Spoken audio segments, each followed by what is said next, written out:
Amongst my many pieces of scrap that I have lying around the shop are these boards that I got off a pallet a couple of years ago. They're broken and rough and have been sitting here collecting dust for quite a while, so it's finally time to do something with them.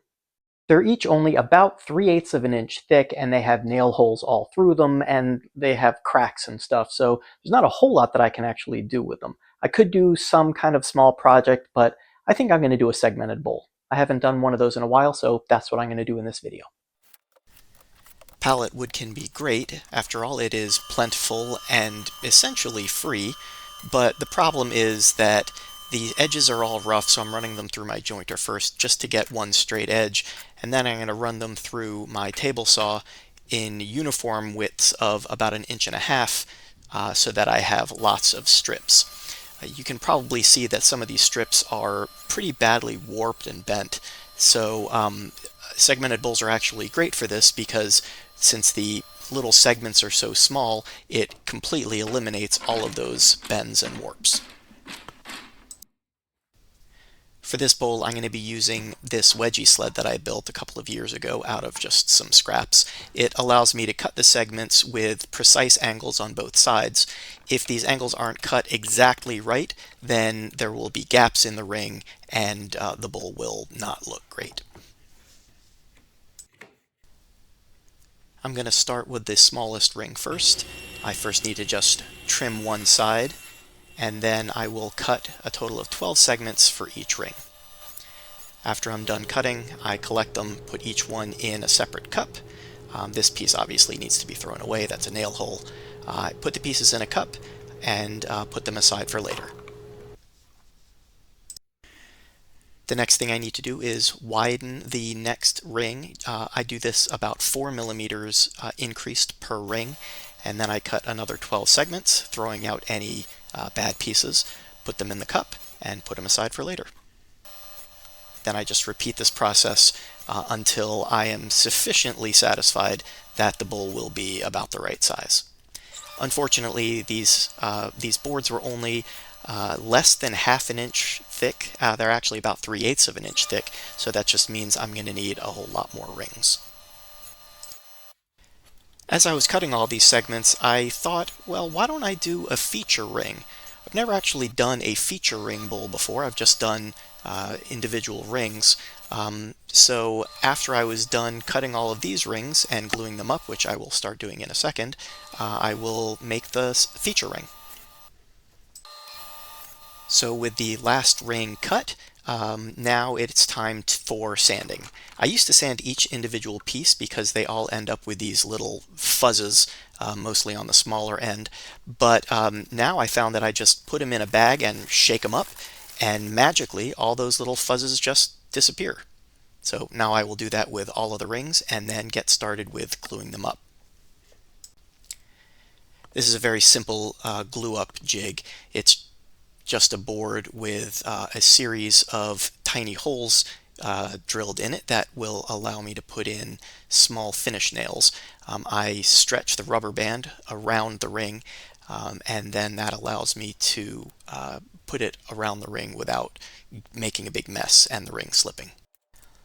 I could use hose clamps for this. I actually find that rubber bands are a little bit easier and a little less messy, and they're more versatile.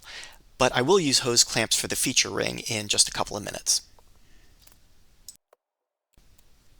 I had to search around my house to find these rubber bands. My 13-year-old son had made a rubber band ball, unbeknownst to me, and all of my rubber bands had magically vanished from my shop. So it was a little bit of a hunt, and he, of course, had absolutely no idea where he had put them. I found them in my office on the floor, and I have absolutely no idea how they got there. So this is the very last ring. It was a bit of a stretch for the rubber bands, but it still worked. After about an hour or so, it's time to remove all of the rubber bands and get started on the feature ring.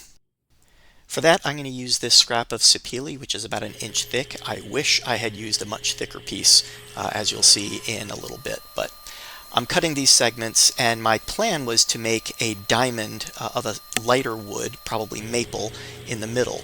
So I cut each of the sapele pieces in half, and now I'm cutting out that diamond shape, making a 45-degree cut on one side, flipping it around, and then making the corresponding 45-degree cut on the other side. I promise you this was a whole lot safer than it looked, and it actually worked out pretty darn well. I was very happy with the results. Here's what each piece looks like, and now I need a total of 24 of them. Now I am ripping the piece of maple down to the correct size and cutting out individual pieces that will be turned sideways to make the diamond. Gluing all of those up and making sure there are no gaps, and here are all 12 of those segments all glued up. The following day they can come out of the clamps. You can see that the diamonds are a little bit proud, so I am sanding the bottoms flat, and then I will cut those diamonds off, the excess off, on the table saw. I can't use the wedgie sleds to cut the 15-degree angles on each side of this because these segments are too small, but fortunately my Incra V27 miter gauge is absolutely dead-on precise, so it made these 15-degree cuts absolutely perfectly. Now I can glue up the feature ring, and I will use hose clamps for this, as I said earlier. I find that they're a little bit stronger than rubber bands. After allowing the glue to dry, all of the rings go through the drum sander so that they are completely flat on both sides. Once those are done, I can remove the hose clamps from the feature ring and put that through the drum sander as well.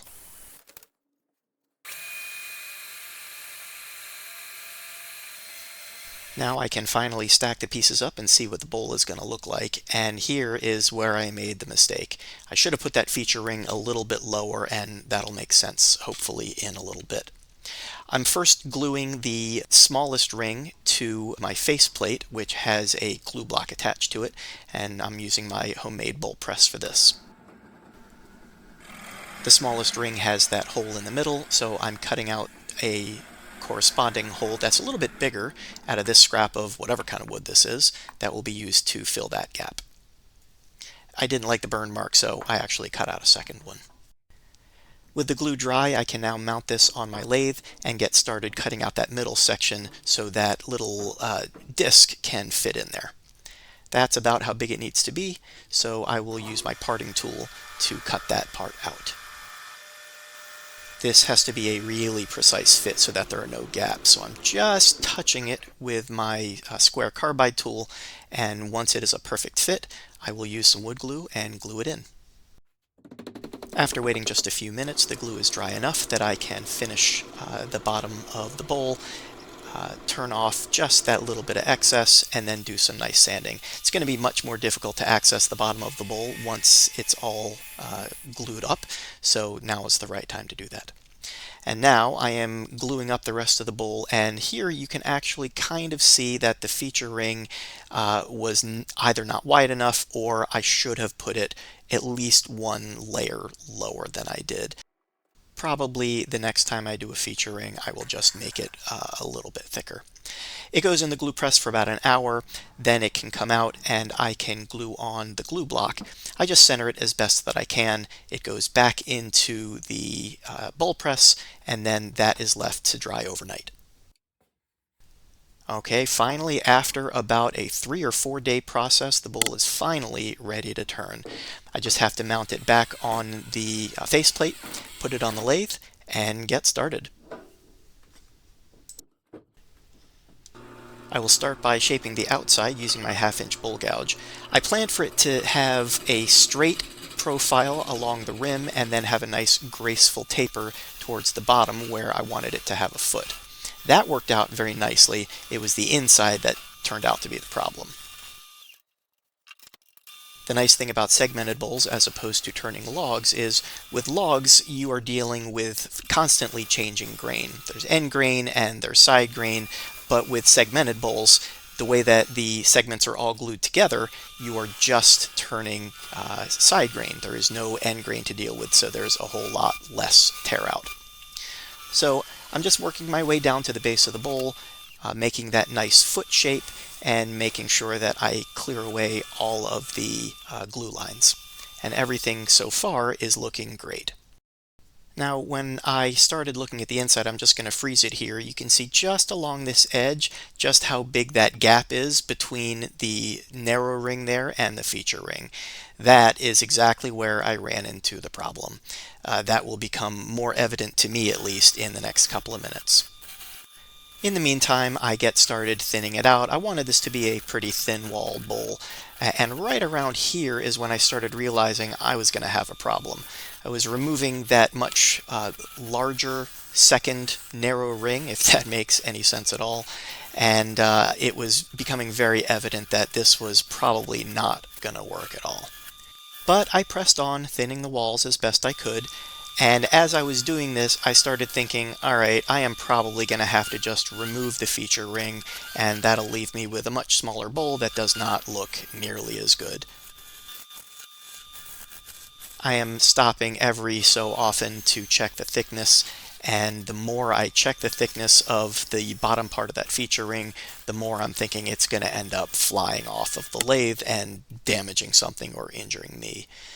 Right here, it is becoming very evident, based on that thumbs down, that it's not going to work. But I continued thinning it, and to my miraculous surprise, it actually did work. There are definitely some gaps between the feature ring and the ring just below it. They are pretty noticeable. They're not awful, but definitely a learning experience for me. Something that I will change in the future if I ever do another feature ring. So with the bowl done, now it's time for some sanding. I start with 60 grit, go up to 120, 180, 240, 320, and 400. Now I'm applying my homemade abrasive paste. I will do a video about the abrasive paste in the future once this batch runs out. I don't tend to go through a lot of it, but as soon as it does run out and I need to make more, I will make a video on how to make it. I do the outside, then I do the inside, I just wipe it on, and then buff it off. That gives it a really, really nice shine, a super smooth surface, and that will allow me to put on the mineral oil and wax. That will be the final finish. While I'm finishing this up, if you could please just take a second and hit that like button and the subscribe button if you think I've earned it, I would certainly appreciate it. Thanks. Now it is time to remove the bowl from the glue block. I'm going to use my parting tool to get about half of the way through the base of the glue block, and then I will use a Japanese pull saw to complete the cut. I put that rag down on my lathe just to protect the saw from the lathe bed. I have ruined a couple of saws by accidentally hitting the lathe bed with it. Now it's time to finish the bottom. I'll remove the faceplate and use my Longworth chuck, mount the bowl in it, and again use my bowl gouge to just finish off the bottom. There's a little bit of a nub that's left behind, that's inevitable. After I do a little bit of sanding, I will come back with a chisel to remove that nub. I have to be careful not to go too far and gouge the bottom of the bowl. I've done that a few times before. But once the nub is gone, it's time for a little final sanding and some abrasive paste and mineral oil and wax. Well, thank you very much for joining me. This project turned out really, really nice. I really love how the feature ring turned out. There are a few things I would change if I were to do this again, and I probably will in the future. But all in all, I'm very happy with it. Thank you very much for joining me. If you enjoyed this, please do hit the like button and the subscribe button, and I hope to see you next time.